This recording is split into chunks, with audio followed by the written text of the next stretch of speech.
এসে যে এত বড় একটা স্ক্যামের শিকার হবো আগে কখনোই কল্পনা করতে পারিনি।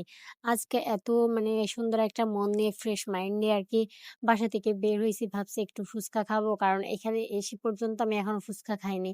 চটপটি একদিন খাইছিলাম বাট ওই চটপটিটা আমার মোটেও ভালো লাগেনি। আমাদের এলাকার ফুচকা চটপটি কিন্তু অনেক মজা।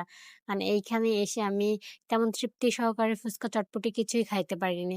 তো যাই হোক আমরা গেছিলাম হইছে সরকারি কলেজের অপোজিট সাইডে যে একটা জায়গা আছে ওইখানে কিন্তু অনেক স্টল বসে সবসময়ই আরকি এটা থাকে।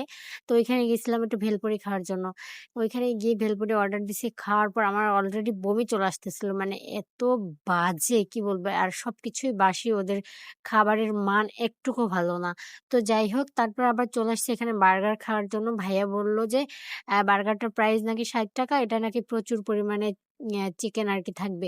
তো এর ভিতরে কিন্তু কোনো চিকেনই ছিল না। যাই হোক ২ টা খাবারই খাইলাম। ২ টা খাবারই কিন্তু আমাদের কাছে খুবই খারাপ লাগছে। আমাদের টাকাগুলাই মাটি গেল।